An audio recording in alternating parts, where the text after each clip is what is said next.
Hey guys, this is the Prince of Macedon, and I'm doing a commentary video for Rome Total War multiplayer. This is a Seleucid versus Carthage battle. I'm in command of the Seleucids, and my opponent right there is the heir of Carthage in command of the Carthaginians. I had to cut off the first 5 minutes of this battle, just because the battle is pretty long.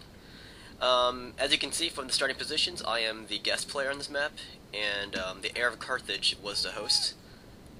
But anyways, all you missed was our slingers and archers duking it out. And my opponent had 4 units of slingers, but they are absolutely no match for my 5 units of archers. Anyways, we are coming forward to start the infantry fight with our phalanx. And there's the heir of Carthage with his sacred bands. He has 5 units of sacred band hoplites, backed by 4 units of Pewani infantry, all with very good upgrades. As you can see, he has no cavalry visible, but I already knew that he had cavalry just because it's pretty darn obvious when someone hosts a battle on the Pripyat marches, and all you see are his infantry troops. So immediately you see his cavalry coming out to play. That's why I brought my archers there to tempt them forward, and I also had my own hitting cavalry on the far left. So I anticipated his ambush, and I set a counter ambush for him. So all he saw were my 3 visible companions, and he's coming out with 5 units of gold round shield cavalry. But he still might not even see my cavalry coming in from the other side.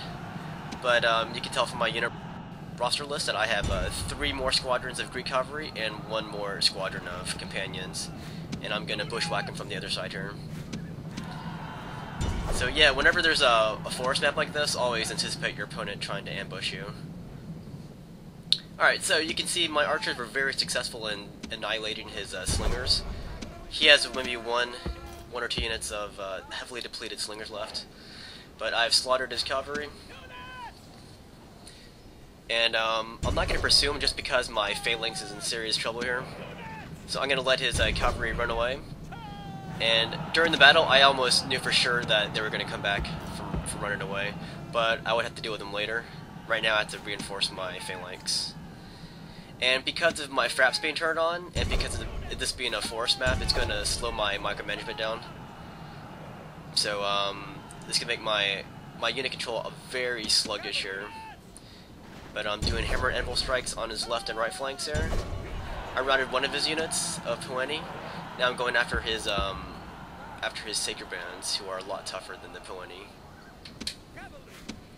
So I'm trying to get my companions out of there, but because of the fraps being turned on and because of the map, like I can barely maneuver my troops around. So that's gonna make my game plan a little bit harder to execute.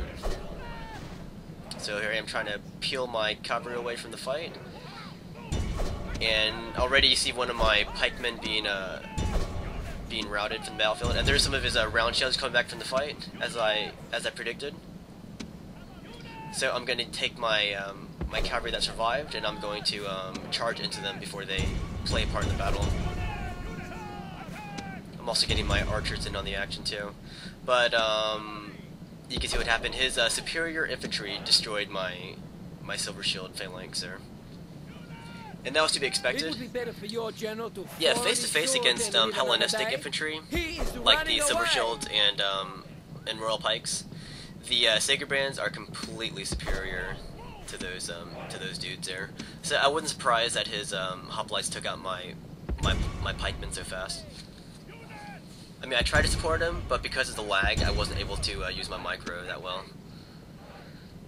But I was completely blessed in the fact that I was able to destroy his slingers and take out his cavalry, because what my opponent does have left is just his top quality infantry, but without the support that it needs.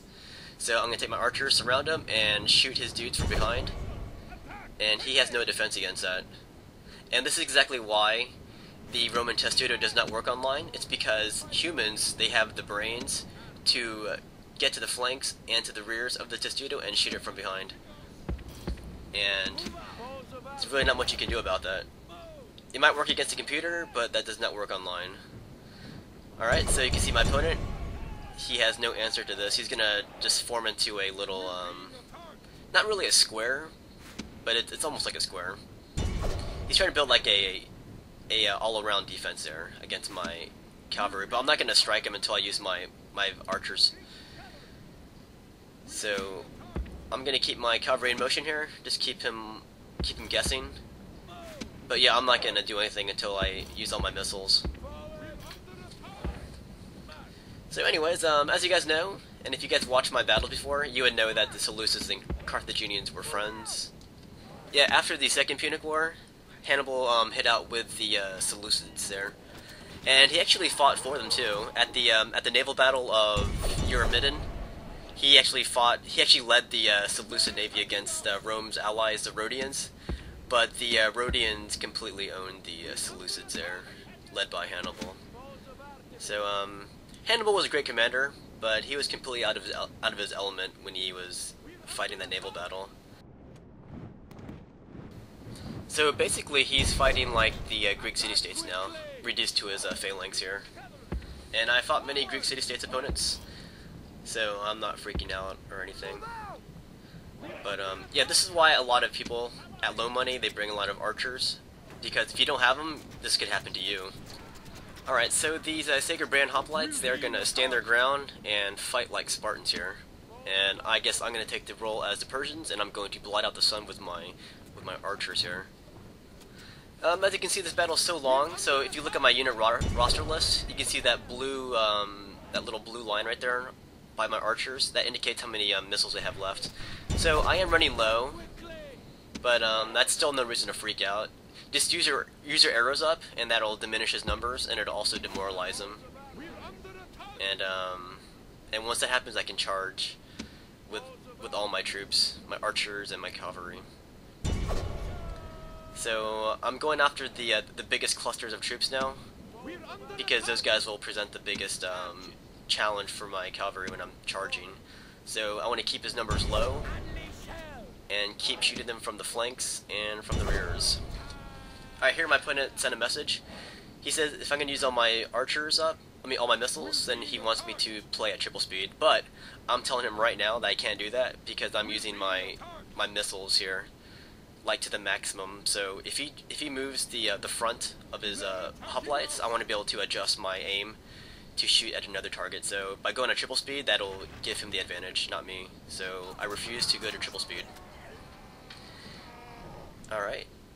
So I'm going to keep shooting his dudes, and my guys are almost completely empty now. They're attacking us. So just got to stay the course here and keep shooting. Yeah, typically my battles don't go to this stage, but sometimes it does, and that's when you have to use your archers like this. Okay, you can see some movement from the Carthaginians now. He's adjusting his troops to face different directions, and this is why I didn't go to triple speed. Because when he does that, I have to change my targets. Otherwise, I'll be shooting the front of his hoplites, right where the shields are, and I'm gonna miss so many troops where I could be shooting them from behind with another set of archers. So I'm gonna keep my cavalry moving here, and that'll keep him off balance. So he's gonna keep resisting here. At this point I could charge now, because a lot of his dudes are exposed for charges here. So these are all facing different directions now. But I'm going to maximize. I still have 2 guys with missiles left. Actually now it's just 1 guy with missiles left. So I'm gonna drain him first before I charge. So I'm gonna keep moving my troops. It's kind of funny looking at all the grass here. Could you imagine how long it would take to mow the lawn on this battlefield? Alright, so here my opponent's he's getting fed up with all this, so he's gonna charge at me. But I can easily run away from his troops with one side and charge from the other side. And when he moves like that, it means his phalanx is more vulnerable, because they're best suited to being stationary. And now I'm gonna surround and charge him. And because of that constant missile barrage, his guys are demoralized and they break immediately. So I said good game, and my opponent admits defeat. Alright, so this battle's over. I'll let you read the results. I can't do it myself because it'll take too much time to read them. But good game to the heir of Carthage. Hope you guys enjoyed.